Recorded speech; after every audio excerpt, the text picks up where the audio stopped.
절망은 죽음에 이르는 병이다. 유명한 그런 말이 있죠. 쉐렌 키엘케고르가 그의 저서 죽음에 이르는 병이라고 하는 책에서 쓴 표현입니다. 그는 인간이 경험하는 절망의 본질을 그렇게 설명합니다. 자기 자신이 되기를 거부하는 상태. 인간이 자기 자신이기를 거부하는 상태가 곧 절망의 본질이라고 하는 거죠.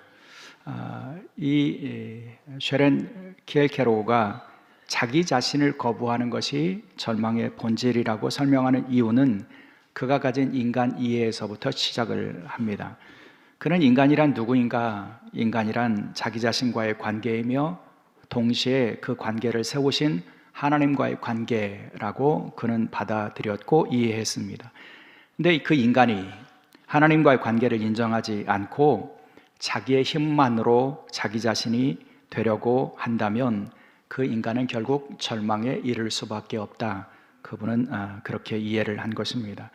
그래서 이분은 인간이 경험하는 절망을 세 가지로 나누어서 설명하는데, 하나는 무지의 절망이라는 것이고, 하나는 약함의 절망이라는 것이고, 또 하나는 도전적 절망이라고 그분은 표현을 했습니다. 이분이 무지의 절망이라고 말하는 것은 인간이 하나님과의 관계를 알지 못하는 무지의 상태가 있다. 그것이 그 무지로 인한 절망이 있다. 그런 의미이고요. 자기 힘만으로 자기 자신이 되려고 하다가 인간은 실패를 경험하고 상처와 또 죄로 인하여 자기를 부정하게 되는데 그것이 약함의 절망이다. 이렇게 말합니다. 그리고요, 하나님 없이 자율과 자기 완성에 집착하는 교만함이 인간에게 있는데 그 교만함이 낳는 도전적인 절망이 우리 인간에게 있다. 그렇게 말합니다. 그래서 그 절망을 죽음에 이르는 병이다 라고 말할 때에 그 절망은 인간의 영적인 무지와 약함과 교만함으로 인해서 하나님과의 관계가 끊어진 상태, 결국은 영적인 죽음에 이르는 그런 상태라고 표현하는 거죠. 결국 이 키에르케고르가 말하는 그 죽음에 이르는 병이라고 말할 때 그 죽음은 육체의 그 죽음을 의미하는 것이 아니라 영적인 죽음을 의미한다고 우리는 이해해야 합니다. 사랑하는 여러분, 그렇습니다. 인간은 하나님께서 당신의 형상으로 지으신 그런 존재이죠. 그러니 존재의 근거가 되시는 하나님과의 관계가 단절될 때 인간에게는 불안과 절망이 찾아오게 된다는 것입니다. 아무리 의지가 강한 사람이라고 하더라도요, 그리고 아무리 놀라운 능력과 지혜를 가지고 있는 사람이라고 하더라도요, 그 인간은 하나님과의 관계가 단절되면 결국에는 불안과 절망을 경험하게 될 수밖에 없습니다. 그리고 그 근본적인 불안과 절망을 이길 힘이 우리 자신에게 주어져 있지 않다는 것을 인정하는 것이 중요합니다.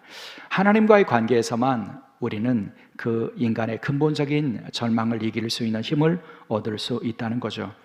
그래서 여러분, 우리에게 불안이 찾아올 때요, 또 절망이 찾아올 때 우리가 해야 될 일은 무엇이냐면 하늘을 바라보는 것입니다. Look up, 하늘을 기꺼이 바라볼 수 있어야 한다는 거죠. 하나님과의 관계를 회복할 수 있어야 한다는 것입니다. 하나님과의 특별한 관계, 친밀한 관계에 내가 있다고 하는 것을 믿음으로 고백하고 그 관계를 회복할 수 있어야 합니다. 그런 사람들이 비로소 진정한 의미에서 자기 자신으로 살아갈 수 있게 되고, 그런 사람들이 절망을 이길 수 있는 힘, 소망의 능력을 경험할 수 있게 된다는 거죠. 이 진리를 가장 잘 보여준 성경의 인물이 누구일까를 생각하다가 야곱이 떠올랐습니다. 여러분, 본문 창세기 28장에서 만나는 야곱은 그가 브엘세바라고 하는 그의 집을 떠나서 하란으로 외삼촌에게로 가다가 어느 날 어느 밤에 그가 누워서 꿈을 꾸는 그런 이야기죠. 꿈에 하나님께서는 하늘로 뻗어있는 사다리를 보여주셨고 그 사다리를 통해서 천사들이 오르락 내리락하는 그런 장면을 보여주었습니다. 아주 유명한 사건이죠. 근데 여러분, 이 야곱이 이 베델이라고 하는 곳에서 하늘을 향한 그런 사다리를 보고 그 사다리에 천사들이 오르락 내리락 하는 그런 꿈을 꾼 것이 그의 나이가 몇 세쯤 되었을까요? 여러분 생각해 보셨습니까? 저는 이 본문을 생각할 때마다 그 베델에서의 하룻밤을 지나며 하늘을 향한 사다리의 꿈을 꾸는 야곱이 청년이라고 제 머릿속에 늘 그려져 있었습니다. 그러나 실제로는 그렇지 않습니다. 여러분, 야곱의 나이가 몇 살일까? 성경은 침묵하고 있기 때문에 우리가 추론할 수밖에 없는데요. 유다의 랍비들의 설명에 의하면 그때 야곱은 70세 정도였다고 그렇게 받아들여집니다. 어떤 학자들은 75 이렇게 말하는 학자들도 있습니다. 그러니까 여러분 70이 넘은 야곱이 방랑길에 도망길에 올랐다가 어느 밤에 하늘을 향한 사다리를 보았다, 그런 이야기이죠. 그렇다면 여러분, 그동안의 야곱의 인생을 우리가 상상해 볼 수 있지 않겠습니까? 야곱이 70년 동안 살아왔던 삶의 모습은 어떤 것이었냐면 경쟁하고 그리고 투쟁하고 다투는 삶이었습니다. 날 때부터 그랬습니다.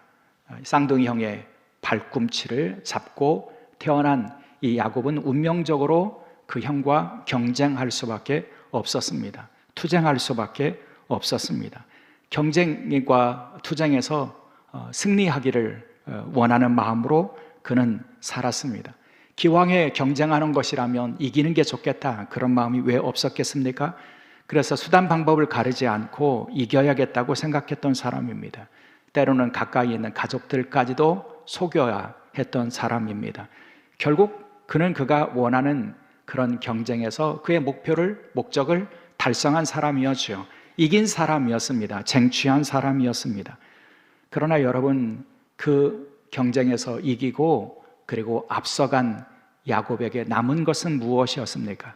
승리자의 영광이었습니까? 그렇지 않습니다. 그에게 남은 것은 가족으로부터의 미움, 도망자의 떠돌이 신세의 그런 삶의 그런 모습들, 도망길에서 풍천노숙을 하며 돌베개를 베고 자야 했고 하늘을 이불 삼아 잠들어야 하는 그런 외롭고 비참한 신세가 그에게 남아 있었습니다.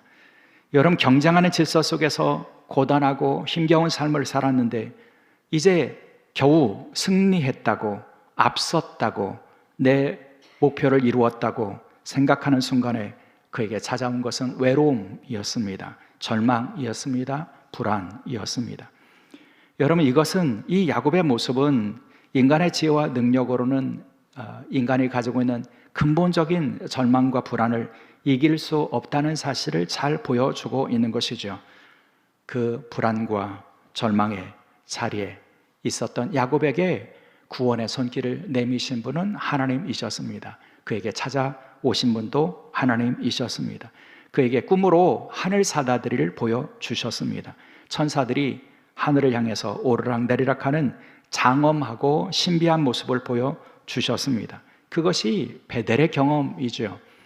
여러분, 왜 하필이면 하나님께서는 이 도망자, 그리고 홀로됨, 절망, 그리고 고단함을 품고 있었던 야곱에게 하필이면 꿈에 하늘 사다리를 보여주셨을까요? 왜 야곱에게 하나님께서는 다른 어떤 것 대신에 하늘로 이어지는 사다리가 있다는 사실을 그에게 알려주시기를 원하셨을까요? 그것은 하나님께서 야곱에게 하늘, 곧 하나님과의 관계가 그 인생에서 가장 중요하고 본질적인 것이라는 사실을 알려주시기를 원하신 거죠. 하늘의 소망을 품어야 한다고, 하나님의 백성다운 모습으로 살기를 원한다면 이제 위의 것을 바라볼 수 있어야 한다고, 위로부터 오는 소망을 발견하고 품고 살아갈 수 있어야 한다고 야곱에게 가르쳐 주시기를 원하신 것입니다. 사랑하는 여러분, 저는 이 하나님의 마음은 우리 모두를 향하신 하나님의 마음이라고 믿습니다.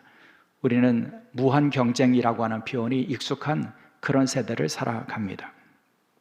나면서부터, 아주 어린 시절부터 우리는 앞서가기 위해서 경쟁합니다. 막 걸음을 뗄 때부터, 막 말을 시작할 때부터 여러분, 우리 사회에는 그 아이들을 경쟁의 사회로 몰아 넣습니다. 그 경쟁의 사회에서 필연적으로 우리는 상처와 아픔을 겪을 수밖에 없습니다. 입시 경쟁은 어떻습니까? 입시 경쟁에서 어떤 이들은 성공하지만 또 어떤 이들은 실패할 수밖에 없지 않습니까? 사회에서 승진하는 경쟁은 어떻습니까? 어떤 이들은 성공하지만 또 어떤 이들은 실패할 수밖에 없지 않습니까? 누군가는 앞서가고 누군가는 뒤처지고 해야 하는 것이 경쟁하며 살아가는 이 땅의 모습이고 질서라고 한다면 우리 인생들은 필연적으로 지치고 또 실패하고 상처를 입게 되어 있다는 거죠. 실패의 경험이 주는 상처, 아픔, 외로움, 고통, 이것을 우리는 짊어지고 살아갈 수밖에 없다는 겁니다. 근데 생각해 보면요, 그 경쟁이 주는 상처와 아픔은 실패한 사람들만의 몫은 아닙니다. 나름 승리했다고 생각하는 사람들, 나름 성공했다고 생각하는 사람들, 그들도 어느 날 밤 문득 자기 자신의 내면에 무엇이 있는지를 살펴보면서 자신 안에 고독이 있고 외로움이 있고 상처가 있고 아픔이 있다고 하는 것을 발견할 수 있게 된다는 거죠. 여러분, 베델에서 야곱이 경험한 것처럼요, 승리자라고 하는 외형적인 그런 모습은 있었지만 그 안에 불안과 또 절망이 있어서 그것을 직면할 수밖에 없었던 것처럼요, 여러분, 그것이 인간의 모습이라고 한다면 하나님께서는 그런 인생을 향해서 보여주시기를 원하시는 것이 있다는 겁니다. 하늘의 사다리가 남아 있다는 것을, 하늘을 향한 사다리를 바라보며 살아야 한다는 것을, 하나님과의 관계를 통해서 회복되고 하나님과의 관계에서 하늘의 소망을 품고 살아야 한다고, 그 소망이 주는 위로가 있고 그 소망이 주는 기쁨이 있고 그 소망이 주는 평안이 있다고 하는 사실을 알려주시기를 원하신다는 거죠. 바라기는 오늘 함께 예배하는 저와 여러분, 우리 모두가 그 하늘 사다리의 소망을 품고 살아갈 수 있기를 주의 이름으로 축원합니다.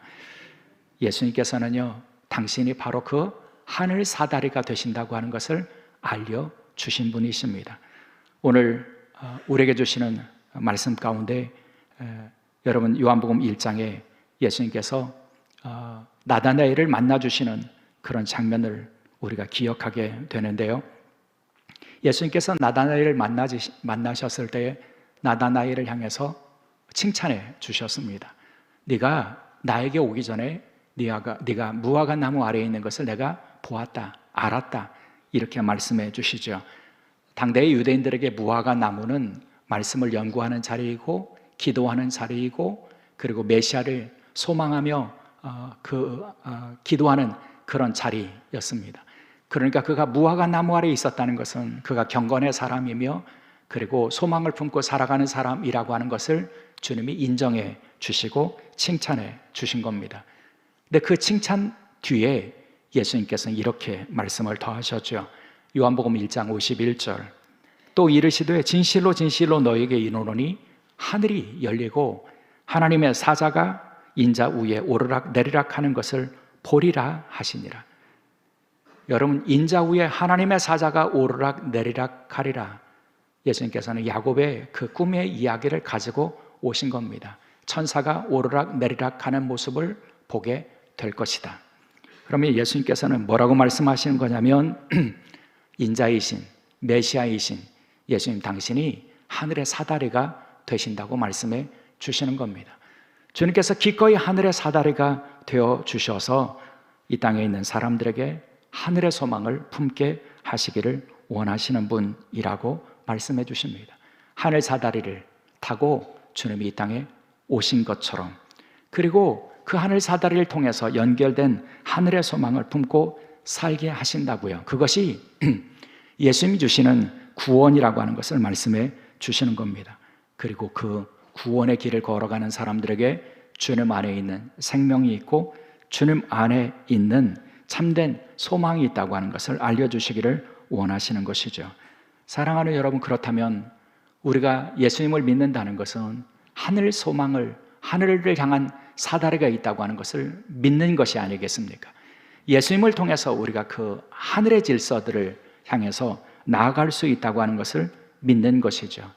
그렇다면 예수를 믿는 사람들에게는 하늘에 대한 소망이 있어야 한다는 것이죠. 예수님을 믿고 따르는 저와 여러분에게 그 하늘의 소망이 충만할 수 있기를 주의 이름으로 축원합니다. 그 소망이 주는 능력을 가지고 살았던 인물이 사도 바울이라고 저는 믿습니다.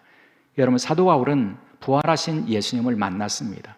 그래서 참된 생명의 질서가 있다고 하는 것을 그는 알았습니다. 주님이 주시는 생명의 소망이 있다고 하는 것을, 하나님 나라의 소망이 있다고 하는 것을 그는 알았습니다. 그래서 그는 자기의 안에 있는 그 소망을 고백하지요. 로마서 8장 24절의 말씀입니다. 우리가 소망으로 구원을 얻었음에 보이는 소망이 아니니 보는 것을 누가 바라리요. 여러분, 사도 바울은 소망으로 구원을 받았다 이렇게 말씀해 주십니다. 주님 주시는 그 구원을 통해서 자신 안에 소망이 있다고 고백하는 것입니다. 근데 그 소망의 특징을 뭐라고 말씀하냐면 보이지 않는 것이 주님이 주시는 소망이고, 그리고 그것이 참된 소망이라고 하는 것을 말씀해 주신 거죠. 보이지 않는 것, 보이는 것이 소망이 될 수 없다고 하는 것을 말씀해 주시는 겁니다. 참된 소망은 보이지 않는 것이라고 말씀해 주십니다. 그 소망을 가지고 있는 사람들이 절망을 이길 수 있다는 거죠. 여러분, 그 소망을 가지고 있는 사람들이 여러분 기쁨과 평안을 누릴 수 있다는 겁니다. 눈에 보이는 것을 소망하다가 여러분 그것을 얻었다고 해서 그 기쁨이 영원하겠습니까? 눈에 보이는 소망을 구하다가 그 소망이 되는 것을 잃어버렸을 때 우리가 어떻게 기뻐할 수 있겠습니까? 그러나 보이지 않는 소망은 잃을 수 없는 것이고, 그 보이지 않는 소망을 품고 살아가는 사람들에게는 어떤 상황에서도 기쁨과 평안이 주어지고 담대함이 주어진다는 것입니다. 그래서 여러분, 그 참된 소망을 붙잡고 살아가는 사람들이 절망의 시대에 소망을 노래하고 소망을 선포할 수 있는 능력을 경험하게 되는 것이죠.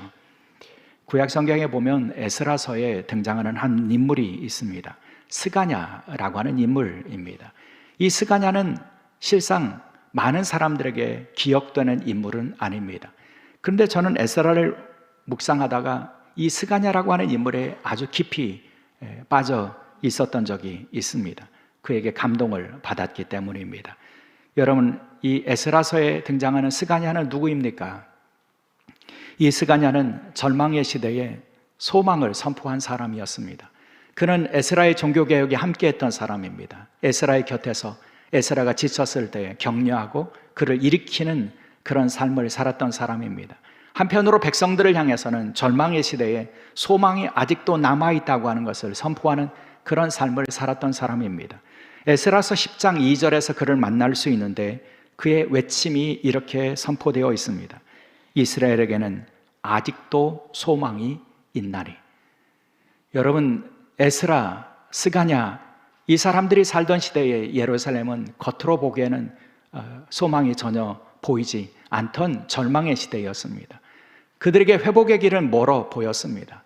회복을 외쳤지만, 하나님의 백성들로 회복되어야 된다고 에스라는 외쳤지만 그 개혁에 저항하는 세력들이 많이 있었습니다. 그 개혁은 앞으로 가기 어려워 보였습니다. 그때에 스가냐는 자신에게 주어진 소망을 외치고 있습니다. 이스라엘에게는 아직도 소망이 있습니다. 그런 소망을 그렇게 선포하고 있었습니다. 근데 여러분, 주목해 보아야 할 것은 그가 외치는 소망이 무엇이냐는 것입니다. 그가 외치는 소망의 근거가 무엇이냐는 것이죠. 여러분, 스가냐가 소망을 외칠 수 있었던 근거는 이스라엘에게 있지 않습니다. 자기 자신에게 있지 않습니다. 스가냐가 소망을 외칠 수 있었던 근거는 회개하고 하나님의 언약의 백성으로 회복되면 하나님께서 그렇게 회복시켜 주신다는 것입니다. 하나님 주시는 소망을 그렇게 외치고 있었던 거죠. 여러분, 참된 소망을 붙잡는 사람들이 소망을 선포하고 외칠 수 있습니다. 모든 사람들이 절망을 이야기할 때, 우리는 안 된다고 외칠 때에 여러분, 하나님 주시는 소망, 하늘의 소망을 붙잡고 살아가는 사람들, 보이지 않는 소망을 품고 살아가는 사람들은 희망을 외칠 수 있습니다. 아직도 우리에게는 희망이 있다고 선포할 수 있게 된다는 거죠. 저는 이 시대에 우리가 맡아야 될 믿음의 사람들의 사명이 바로 이것이 아닐까, 그런 생각을 자주 하게 됩니다. 우리 사회 곳곳에 절망의 외침들이 있고, 특별히 하나님의 거룩한 공동체, 교회 공동체 안에 절망의 외침들이 더 높아지고 더 확장되고 있는 것을 경험하기 때문입니다. 교회에 희망이 없다, 이렇게 말하는 사람들이 있습니다. 합리적인 근거들을 말합니다. 과학적인 데이터를 말합니다. 교회는 더 이상 희망을 이야기할 수 없다고 그렇게 말하는 사람들이 있습니다. 여러분, 그런 시대에 우리가 회복해야 될 것은 무엇일까요? 저는 하나님 주시는 희망, 소망이라고 믿습니다. 아니라고, 우리에게는 아직도 희망이 있다고. 하나님께서 우리를 회복시켜 주시면, 아니 우리가 먼저 하나님께 돌아가면, 회개하면 하나님께서 우리를 새롭게 하여 주실 것이고, 하나님께서 주시는 희망이, 소망이 우리에게 남아있다고 외칠 수 있어야 한다는 겁니다. 누군가는 외쳐야 한다는 거죠. 이것이 절망을 이겨가는 하나님의 백성들의 사명이라고 저는 믿습니다. 여러분, 교회 공동체 안에서, 가정 안에서, 여러분 어떤 공동체 안에서, 어떤 상황 안에서도 아직 우리에게 소망이 있다라고 하는 외침을 하나님 주시는 이름으로 감당해 나가는 믿음의 종들이 될 수 있기를 주의 이름으로 축원합니다. 바울이 그 소망을 외쳤던 사람입니다. 왜냐하면 그는 주님이 주시는 소망이 있었기 때문입니다. 보이지 않는 소망이 있었기 때문입니다. 부활과 참된 영원한 생명에 대한 소망이 있었기 때문입니다. 하나님 나라에 대한 소망이 있었기 때문입니다. 하나님과 함께 살아가는 삶에 대한 소망이 있었기 때문입니다. 그리고 그 소망이 주는 능력을 그는 알았기 때문입니다. 그 소망을 가지고 살아가는 사람들이 경험하는 기쁨과 평안을 그는 알았습니다. 그래서 그는 이렇게 전합니다. 로마서 15장 13절, 소망의 하나님이 모든 기쁨과 평안을 믿음 안에서 너희에게 충만하게 하사 성령의 능력으로 소망을 넘치게 하시기를 원하노라. 여러분, 사도 바울에게 하나님은 어떤 하나님이십니까? 소망의 하나님이십니다. 소망을 주시는 하나님이십니다. 하나님의 영이신 성령님은 어떤 분이십니까? 소망이 넘치게 하시는 분이시라고 그는 고백하고 있습니다. 여러분, 소망의 하나님께서는 결코 그 소망이 끊어지지 않게 하시는 분이십니다. 소망의 하나님 주시는 소망을 품고 살아가는 사람들에게는 기쁨과 평안이 주어지게 되어 있다는 겁니다. 소망은 미래적인 것처럼 보이지만 실상은 그 소망이 현재를 살아가는 우리에게 기쁨과 평강을 주는 능력이 있다고 하는 것이죠. 그래서 사도 바울은 이 고통과 환난이 있는 세상 속에서 살아가는 사람들에게 소망이 있어야 된다고, 소망을 잘 간직해야 된다고 강조합니다. 데살로니가 교회를 향해서 이렇게 말씀하죠. 데살로니가전서 5장 8절, 우리는 낮에 속하였으니 정신을 차리고 믿음과 사랑의 호심경을 붙이고 구원의 소망의 투구를 쓰자. 여러분, 우리는 하나님의 백성이고 낮에 속한 사람이라고 한다면 우리가 가져야 될 것이 있다는 겁니다. 구원의 소망의 투구를 쓰자. 여러분, 전장터에서 헬멧을 쓰고 투구를 쓰는 것은 머리를 보호하기 위해서입니다. 여러분, 믿음의 싸움에서, 영적인 싸움에서 우리가 살아갈 때 우리가 소망의 투구를 쓰는 이유는 우리의 머릿속에, 우리의 생각 속에 소망을 지켜가야 하기 때문이죠. 우리 눈에 보이는 질서에 따라서 절망하고 환경이 주는 어떤 문제 앞에서 우리가 무너지고 그런 것이 아니라 소망을 붙잡고 소망의 생각들을 지켜가기 위해서 구원의 소망의 투구를 쓸 수 있어야 한다고 말씀해 주십니다. 특별히 우리가 그 구원의 소망의 투구를 쓰고 살아가기 위해서는 우리가 붙잡아야 될 그 소망의 생각이 무엇인지를 알아야 하는데요, 사도 바울이 전하는 우리의 소망의 내용은 이것입니다. 데살로니가전서 4장 16절 17절의 말씀이죠. 주께서 호령과 천사장의 소리와 하나님의 나팔 소리로 친히 하늘로부터 강림하시니 그리스도 안에서 죽은 자들이 먼저 일어나고 그 후에 우리 살아남은 자들도 그와 함께 구름 속으로 끌어올려 공중에서 주를 영접하게 하시니 그리하여 우리가 항상 주와 함께 있으리라. 여러분, 하나님의 구원의 질서는 무엇입니까? 우리가 항상 주와 함께 있게 하신다는 것입니다. 여러분, 주께서 오실 때를 종말 혹은 파루시아 이렇게 부르죠.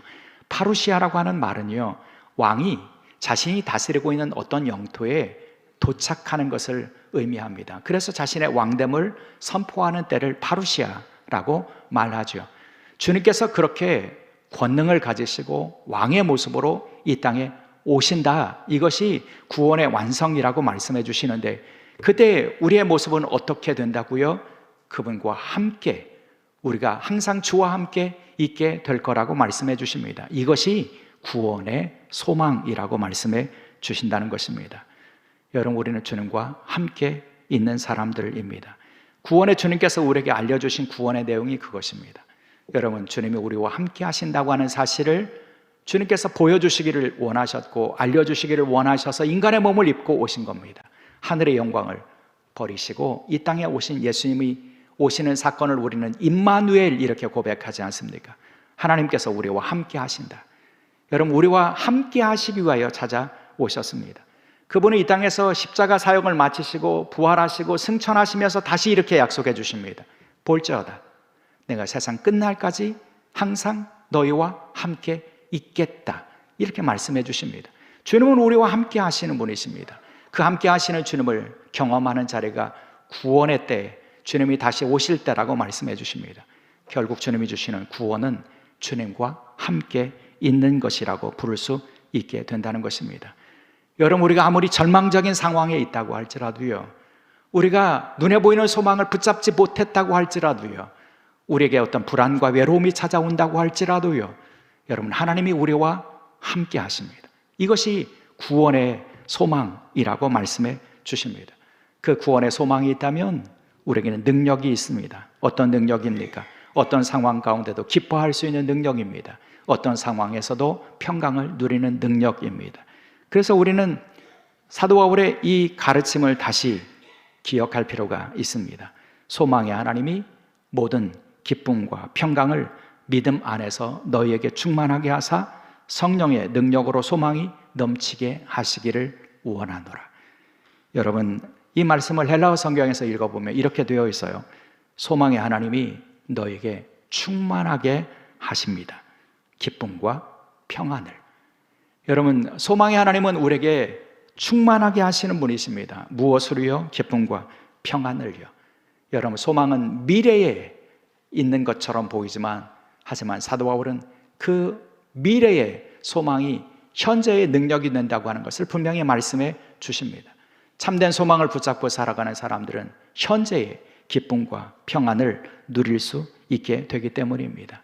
어떤 상황에서도요, 어떤 절망적인 상황에서도요, 어떤 상처가 우리를 무너뜨리게 할 상황에서도요, 여러분, 우리는 기뻐할 수 있는 것은 소망의 능력이 있기 때문이다, 이렇게 말씀해 주십니다. 실제로 소망의 능력을 가지고 산 사람들은 감옥에서도 찬송했습니다. 난파선 위에서도 기뻐했습니다. 감사했습니다. 매를 맞을 때에도 그들에게는 기쁨과 평강이 있었습니다. 어떤 상황에서도 그들은 무너지지 않았습니다. 왜냐하면 소망이 그들에게 있었기 때문이라는 것이죠.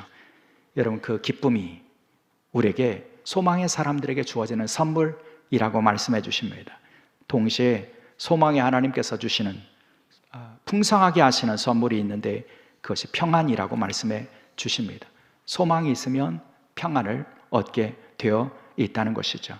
절망이 우리를 사로잡고 있는 것처럼 보일 때도 여러분, 우리는 평안을 누릴 수 있게 됩니다. 두려워하지 않습니다. 염려하지 않습니다. 소망이 있기 때문입니다.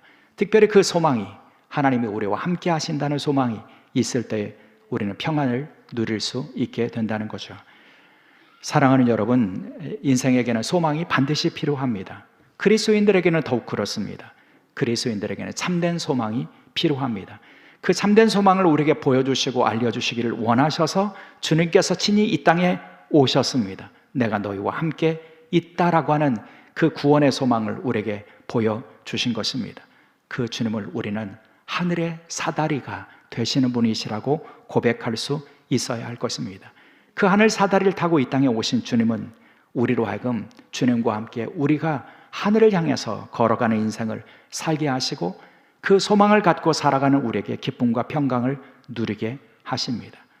한 해를 정리할 때가 어느덧 우리에게 다가왔습니다. 한 해를 정리하면서 분주하게 지냈던 우리의 삶의 여정을 돌아보게 되는데요. 분주하게 돌아가는 세상 속에서 우리는 여러 모양으로 경쟁하며 살았습니다. 그 경쟁의 과정에서 때로는 상처를 입었고, 때로는 실패를 경험하고, 때로는 절망하는 것을 경험하기도 했습니다. 아니, 우리가 앞섰다고 승리했다고 여겨지는 순간들이 있었겠지만, 그러나 결국 삶을 결산하는 시간에 우리에게 놓여 있는 것은 절망과 불안밖에 없다고 하는 것을 우리는 고백하지 않을 수가 없습니다. 그래서 우리에게는 소망이 중요합니다. 소망이 우리의 능력이 되어야 하죠.